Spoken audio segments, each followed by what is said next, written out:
Hello guys, what's up? I hope you are doing fine. This is me, Mir Wahid, and today I am going to teach you the next lecture of supervisor. जो आपका topic मैंने शुरू किया था वो था indicators of social development. I am presenting this lecture series through WS Academy, one of the best platform for quality education.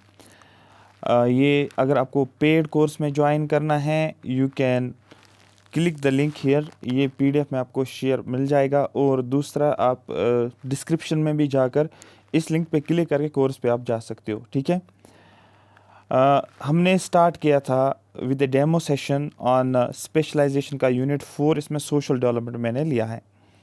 अब इस सोशल डेवलपमेंट में मैंने क्या क्या बताया था आपको, मैंने एग्जांपल्स के थ्रू समझाया था कि सोशल डेवलपमेंट क्या होता है विद एग्जांपल्स।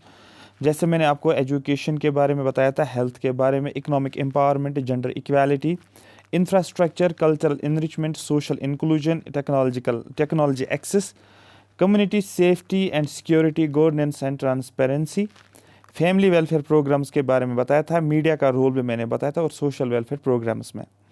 आज का टॉपिक जो रहेगा वो हमारे पास रहेगा इंडिकेटर्स ऑफ सोशल डेवलपमेंट, ठीक है। सोशल डेवलपमेंट के क्या क्या इंडिकेटर्स हैं, जैसे कि मैंने आपको कल भी बताया था आपको कि सोशल डेवलपमेंट की फुल फॉर्म, सोशल डेवलपमेंट की डेफिनेशन की अगर हम बात करेंगे, continuous improvement of societal wellbeing. जब हम सोसाइटी की वेलबींग के बारे में बात करेंगे, सोसाइटी के हेल्थ के बारे में, सोसाइटी के एजुकेशन के बारे में, इक्वालिटी के बारे में, हम जेंडर इक्वालिटी की बात करेंगे, हम कनेक्टिविटी की बात करेंगे, इंफ्रास्ट्रक्चर की बात करेंगे, टेक्नोलॉजी की बात करेंगे, ये सारी चीज़ें जो आती है सोसाइटल वेलबींग में आती है। लिविंग स्टैंडर्ड्स जो होती हैं सोसाइटी के, और क्वालिटी ऑफ लाइफ, तो ये होता है सोशल डेवलपमेंट। अब हम सोशल डेवलपमेंट के रिलेटेड देखना पड़ रहा है। सबसे पहले अगर हम बात करेंगे, सबसे पहला इंडिकेटर अगर हम देखेंगे वो है एजुकेशन। अगर हम एजुकेशन की बात करेंगे तो इसमें कौन कौन से इंडिकेटर्स आते हैं, कैसे हम देखेंगे कि एजुकेशन जो है वो क्वालिटी एजुकेशन है, क्या क्या चीज़ें जो हमें एजुकेशन में देखना पड़ता है। हम बोलते हैं कि ये पर्सन लिटरेट है, ये पर्सन इलिटरेट है, ये इसकी क्वालिटी एजुकेशन, इसकी क्वालिटी एजुकेशन नहीं है, इसका अच्छा स्किल है, इसका अच्छा स्किल नहीं है, ठीक है। सबसे पहले लिटरेसी रेट हम फाइंड आउट करते हैं कि लिटरेसी रेट कितना है। मतलब एक पॉपुलेशन है, उसमें अगर 10,000 आबादी है, ठीक है, 10,000 पॉपुलेशन है एक कंट्री के अंदर, फॉर एग्जांपल मैं बोलता हूँ उसमें से 6,000 लोग ऐसे हैं जो कि एजुकेटेड हैं, जो कि लिटरेट हैं, और 4,000 जो हैं वो इलिटरेट हैं। तो अगर हमें लिटरेसी रेट निकालना होगा, हम कैसे निकालेंगे लिटरेसी रेट, हम लिखेंगे 6K डिवाइडेड बाय, मतलब 6,000 जो लिटरेट है डिवाइड बाय 10,000 लिखा हमने, और मल्टीप्लाई 100 करेंगे। तो इस तरीके से हम यहाँ से 2 0, यहाँ से 10,000 से 2 0 हटाएंगे, ठीक है, तो हम 6% बोलेंगे, या हम क्या बोल सकते हैं 60% हम बोलेंगे लिटरेसी रेट है। तो लिटरेसी रेट हो गया। स्कूल इनरोलमेंट, कितने बच्चे स्कूल में इनरोल हैं, एजुकेशनल अटेनमेंट, ये सारी चीज़ें हम एजुकेशन में कंसिडर करते हैं। जैसे कि हम एग्जांपल लेते हैं, एक्सेस टू क्वालिटी एजुकेशन कितने लोगों को मिल रहा है, लिटरेसी प्रोग्राम्स की अगर हम बात करेंगे, ये सारी चीज़ें एजुकेशन के साथ कुछ इंडिकेटर्स हैं जिनको हम कंसिडर करते हैं। हेल्थ के रिलेटेड जो भी इंडिकेटर्स होते हैं वो होता है लाइफ एक्सपेक्टेंसी। एक पर्सन की लाइफ एक्सपेक्टेंसी क्या है, कितने साल तक वो एक्सपेक्टेड उसकी लाइफ है। मोटिलिटी रेट, जो डेथ्स होती है किस हिसाब से डेथ रेट होती है। डिजीज़ प्रेवलेंस की अगर हम बात करेंगे, हेल्थ केयर एक्सेस की बात करेंगे, वैक्सीनेशन प्रोग्राम। तो ये हम जो हेल्थ के इंडिकेटर्स को किस तरीके से हम देखते हैं, हम हेल्थ केयर एक्सेस प्रोवाइड करते हैं, ठीक है, जिससे मोटिलिटी रेट को रिड्यूस कर सकते हैं, डिजीज़ को हम कंट्रोल कर सकते हैं, वैक्सीनेशन प्रोग्राम्स हम लॉन्च करते हैं सो दैट हम डिजीज़ को प्रिवेंट कर सकते हैं। इकोनॉमिक वेलबींग की बात करेंगे, इकोनॉमिक वेलबींग में क्या आएगा आपको, इकोनॉमिक्स मतलब इकोनॉमिक का मतलब आपका इनकम रिलेटेड बात हम करेंगे। जीडीपी पर कैप्टा एक पर्सन के पास वो कितना कंट्रीब्यूट करता है जीडीपी में, पर कैप्टा का मतलब पर हेड पर पर्सन। इनकम डिस्ट्रीब्यूशन, हर पर्सन में कितनी इनकम डिस्ट्रीब्यूशन है। पुअर्टी रेट्स, पुअर्टी कितनी है, इसके लिए रिलेटेड जो हम इकोनॉमिक वेलबींग की इंडिकेटर्स की हमने बात की, हम कौन कौन से एग्जांपल्स देखते हैं, एम्प्लॉयमेंट अपॉर्चुनिटीज़। तो दैट मीन्स हम क्या प्रोवाइड करते हैं, हम एम्प्लॉयमेंट अपॉर्चुनिटीज़ प्रोवाइड करते हैं। जब एम्प्लॉयमेंट अपॉर्चुनिटीज़ होंगे, लोगों को में इनकम मिल जाएगा, इनकम डिस्ट्रीब्यूशन हो जाएगा, पुअर्टी जो होगी एम्प्लॉयमेंट अपॉर्चुनिटी से वो रिड्यूस हो जाएगी, जीडीपी पर कैपिटा क्या होगा वो बढ़ जाएगा, इनकम भी क्या हो जाएगी वो भी बढ़ जाएगी। इनकम इक्वालिटी करते हैं हम, मतलब जो भी इनकम होती है वो इक्वली डिस्ट्रीब्यूट हो, इस तरीके से हम प्रोग्राम्स को लेकर आते हैं। ये हमें इकोनॉमिक वेलबींग में देखने को मिलता है। ठीक है, नेक्स्ट जो है that is gender equality. Gender equality के रिलेटेड जो भी इंडिकेटर्स हैं उनके ऊपर हम बात करेंगे, जैसे कि जेंडर पे गैप। ठीक है, जेंडर पे गैप हम देखते एक इंडिकेटर है। दूसरा वुमेन्स रिप्रेजेंटेशन, वुमेन्स की कितनी रिप्रेजेंटेशन हैं, वो जॉब्स में हो, वो पॉलिटिक्स में हो, वो कहीं पर भी वुमेन्स की रिप्रेजेंटेशन हमें देखनी पड़ती है। ठीक है, एजुकेशन इक्वालिटी, एजुकेशन में इक्वालिटी कितने मेल्स और फीमेल्स में कितने एजुकेटेड है। ठीक है, दोनों को कंपैरिजन करते हैं। जेंडर पे गैप, जो पे की हम बात करते हैं वो हम देखते हैं वो कितना गैप तो नहीं है, सारी चीज़। अब हम इसके लिए कौन से एग्जांपल्स देखते हैं, equal opportunities employment, definitely women's representation हमें देखने को मिलेगी तभी जब हम देखेंगे इक्वल अपॉर्चुनिटीज एम्प्लॉयमेंट में बराबरी होनी चाहिए मेल्स और females. Empowerment programmes, women empowerment programmes होने चाहिए, वुमेन्स को जो है रिप्रेजेंटेशन दी जाए, वुमेन्स को जो है एजुकेशन प्रोवाइड की जाए इन प्रोग्राम्स के ज़रिए से, जिनको बोलते हैं वुमेन एम्पावरमेंट प्रोग्राम्स। ठीक है, उसके बाद इंफ्रास्ट्रक्चर की बात करेंगे। इंफ्रास्ट्रक्चर में क्या आता है, आपके पास ट्रांसपोर्टेशन फैसिलिटीज़ होनी चाहिए, यूटिलिटीज़ होनी चाहिए, आपके घर होने चाहिए, हाउसिंग होनी चाहिए।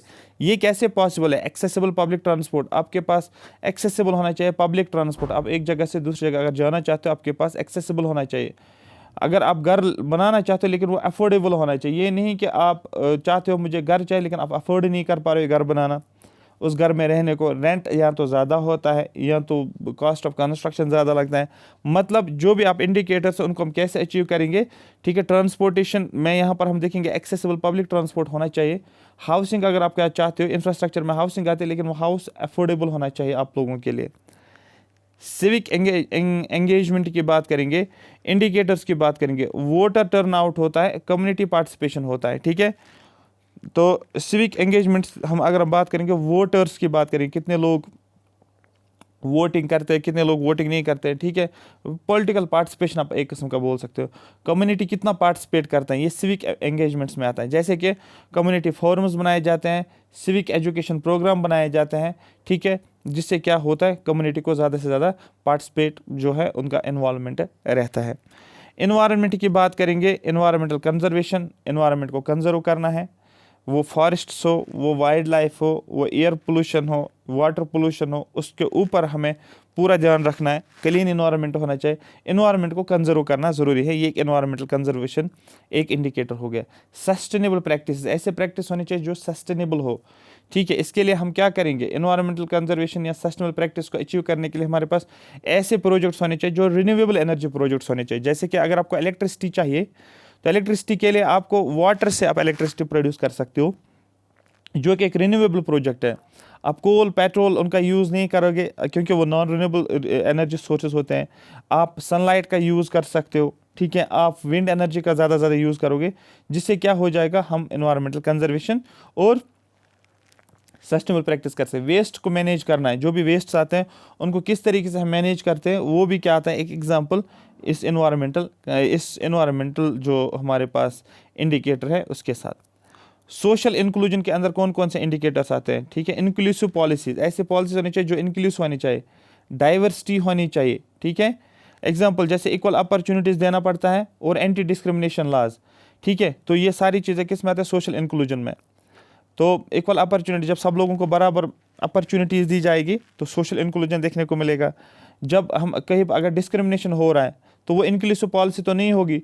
जब इस डिस्क्रिमिनेशन को रोका जाएगा तो उस डिस्क्रिमिनेशन में लाज लाए जाएंगे रोकने के लिए डिस्क्रिमिनेशन को, उसको बोलते हैं एंटी डिस्क्रिमिनेशन लाज। वो भी एग्जांपल्स हम बोलते हैं कि ये सोशल इंक्लूजन के अंदर आता है। सिक्योरिटी एंड सेफ्टी, सिक्योरिटी और सेफ्टी में कौन सा इंडिकेटर आएगा, हमें क्राइम रेट्स देखने पड़ते हैं और हमें डिजास्टर प्रिपेयर्डनेस को देखना पड़ता है। तो यहाँ पर क्राइम रेट्स को कम करने के लिए हमें कम्युनिटी पुलिसिंग करनी पड़ती है और इमरजेंसी रेस्पॉन्स प्लान्स होने चाहिए हमारे पास। जब ये डिज़ास्टर प्रिपेयर्डनेस की बात करेंगे, इमरजेंसी रेस्पॉन्स प्लान, कोई भी डिज़ास्टर अगर आता है आपके पास रेस्पॉन्स प्लान्स इमरजेंसी होनी चाहिए। क्राइम रेट्स हैं तो कम्युनिटी पुलिसिंग आपको यहाँ पर एग्जांपल्स के तौर पे बोला कि कम्युनिटी प्लानिंग पुलिसिंग के ज़रिए से हम क्राइम रेट्स को रिड्यूस कर सकते हैं। इंक्लूसिव पॉलिसीज़ को अचीव करने के लिए हम इक्वल अपॉर्चुनिटीज प्रोवाइड कर सकते हैं। डिजास्टर प्रिपेयर्डनेस जो इंडिकेटर है, इसको अचीव करने के लिए हम क्या कर सकते हैं, हमें हमारे पास इमरजेंसी रेस्पॉन्स प्लान्स होने चाहिए। टेक्नोलॉजी एक्सेस, अगर हम टेक्नोलॉजी की बात करें, डिजिटल लिटरेसी, तो आजकल के टाइम पे डिजिटल ज़माना है, डिजिटल लिटरेसी की बात की गई है, एक इंडिकेटर है टेक्नोलॉजी एक्सेस है या नहीं है, हमें डिजिटल लिटरेसी को देखना पड़ता है। इंटरनेट कितना पेनिट्रेट है, इंटरनेट कितना एक्सपेंड हो चुका है, तो ये सारी चीज़ें हमें टेक्नोलॉजी एक्सेस में देखना पड़ता है। जैसे कि ई लर्निंग प्लेटफॉर्म्स, तो हमें देखना डिजिटल लिटरेसी को देखने के लिए हम क्या देखते हैं, हम देखते हैं कि ई लर्निंग प्लेटफॉर्म्स कैसे हैं, हेल्थ केयर टेक्नोलॉजी है या नहीं है, ये सारी चीज़ें किस में आता है, डिजिटल लिटरेसी में, टेक्नोलॉजी में। ठीक है, आज के टाइम पे अगर आप ट्रीटमेंट देखोगे, हेल्थ सेक्टर में टेक्नोलॉजी का काफ़ी ज़्यादा रोल रहता है, या एजुकेशन में टेक्नोलॉजी का काफ़ी ज़्यादा रोल रहता है। तो यही हो गया digital literacy programmes. Cultural developments की बात करेंगे, जैसे कि कल्चरल प्रिजर्वेशन। ठीक है, कल्चर को प्रिजर्व करना, मैंने कल भी बोला था आपको डिटेल में ऊपर कि कल्चर को प्रिजर्व करना बहुत ज़्यादा ज़रूरी है, जो भी मॉन्यूमेंट्स हैं उनको प्रिजर्व करना ज़रूरी है। इंक्लूसिविटी होनी चाहिए। अब कैसे करेंगे कल्चर्स को प्रिजर्व, आप बोलोगे सर म्यूजियम्स होते हैं, वहाँ पर हम देखते हैं यहाँ पर कल्चरल एक्सचेंज प्रोग्राम्स होते हैं, तो कल्चर को एक्सचेंज किया जाता है, जैसे कि इंटरनेशनल फोरम्स होते हैं, डिफरेंट कंट्रीज़ पार्टिसिपेट करते हैं, इंडिया भी पार्टिसिपेट करता है to represent the culture of India throughout the world, right. तो ये प्रोग्राम्स हमें लाने पड़ते हैं, कल्चरल एक्सचेंज प्रोग्राम्स, जिसकी वजह से एक कल्चर को भी स्प्रेड कर सकते हैं और कल्चरल प्रिजर्वेशन भी देखने को मिलेगा। Next is governance. गवर्नेंस का मतलब रूल ऑफ लॉ हमें देखना पड़ता है, करप्शन लेवल देखनी पड़ती है, पॉलिटिकल स्टेबिलिटी है या नहीं है, ये सभी इंडिकेटर्स हैं। तो इसका मतलब ट्रांसपेरेंट गवर्नेंस हो तो दैट मीन्स हम क्या बोल सकते हैं कि यहाँ की गवर्नेंस जो है अच्छी है। एंटी करप्शन मेजर्स लेने पड़ेंगे, क्योंकि करप्शन लेवल को चेक करने के लिए हमें क्या करना पड़ता है, एंटी करप्शन मेजर्स ले लेंगे। जब एंटी करप्शन मेजर्स ले लेंगे, करप्शन लेवल को रिड्यूस करेंगे। ट्रांसपेरेंट गवर्नेंस होगी तो पॉलिटिकल स्टेबिलिटी या रूल ऑफ लॉ होगा। जब ये सारी चीज़ें होगी तो हम क्या बोल सकते हैं, एक गुड गवर्नेंस जो है कंट्री के अंदर चल रही है। फैमिली स्ट्रक्चर की अगर हम बात करेंगे, इंडिकेटर्स फैमिली स्ट्रक्चर का क्या है, फैमिली स्टेबिलिटी की बात की गई है। सोशल सपोर्ट सिस्टम्स होने चाहिए फैमिली को। ठीक है, जैसे कि हम क्या देखते हैं, फैमिली वेलफेयर प्रोग्राम्स हमारे पास होते हैं फैमिलीज़ को स्टेबल करने के लिए, फैमिलीज़ को फ़ायदा देने के लिए। काउंसलिंग सर्विसेज होती है, सोशल सिस्टम सपोर्ट में हम काउंसलिंग सर्विसेज प्रोवाइड करते हैं, फैमिलीज़ को काउंसलिंग की जाती है, वेलफेयर प्रोग्राम्स में उनको इन्वॉल्व करते हैं, फ़ायदा देते हैं, सो दैट फैमिली स्ट्रक्चर भी सेफ़ और स्टेबल होना चाहिए। मीडिया एंड इंफॉर्मेशन, मीडिया की अगर हम बात करेंगे, मीडिया फ्रीडम होना चाहिए, मीडिया को फ्रीडम होनी चाहिए, जैसे फोर्थ पिलर ऑफ डेमोक्रेसी आपको पता है। ठीक है, तो मीडिया में फ्रीडम होनी चाहिए। ये नहीं कि मीडिया अगर कुछ बोलना चाहता है कि उसको रोका जाएगा, वैसा नहीं होना चाहिए, मीडिया फ्री होना चाहिए। इन्फॉर्मेशन एक्सेसिबिलिटी होनी चाहिए। दूसरा, हम देखते हैं कि इन्फॉर्मेशन लोगों में एक्सेसिबल है या नहीं है। ठीक है, मीडिया फ्रीडम अगर है भी, लेकिन लोगों तक इन्फॉर्मेशन पहुंचनी भी चाहिए, वो न्यूज़पेपर्स के थ्रू हो, सोशल मीडिया के थ्रू हो। तो ये हो गया मीडिया एंड इन्फॉर्मेशन। इसके लिए जर्नलिज्म का मेन रोल रहता है, एक रेस्पॉन्सिबल जर्नलिज्म को होना ज़रूरी है, और इन्फॉर्मेशन लिटरेसी होनी चाहिए। ठीक है, ये सारी चीज़ें मीडिया के अंदर लिया जाता है। आपको क्वेश्चन डायरेक्ट कैसे पूछा जाएगा, what are the important indicators for media and information, कौन कौन से इंडिकेटर्स मीडिया और इन्फॉर्मेशन लिया जाता है, आपको बोला मीडिया फ्रीडम और इन्फॉर्मेशन एक्सेसिबिलिटी, ये दो। सोशल वेलफेयर प्रोग्राम्स की बात करेंगे, जैसे कि सोशल असिस्टेंस कवरेज होनी चाहिए, पोवर्टी एलिवेशन प्रोग्राम्स, इन इंडिकेटर्स को लिया जाता है। तो आपके पास एक इंडिकेटर का सोशल असिस्टेंस कवरेज, दूसरा इंडिकेटर रहेगा पोवर्टी एलिवेशन, और फिर जैसे कि वेलफेयर इनिशिएटिव्स लिए जाते हैं, फूड सिक्योरिटी प्रोग्राम्स लिए जाते हैं, क्योंकि वेलफेयर इनिशिएटिव्स या फूड सिक्योरिटी प्रोग्राम्स अगर लिए जाते हैं, ये होते हैं सोशल वेलफेयर प्रोग्राम्स। पोवर्टी को रिड्यूस करने के लिए प्रोग्राम्स होते हैं। ठीक है, गवर्नमेंट ने इनिशिएटिव्स लिए हैं।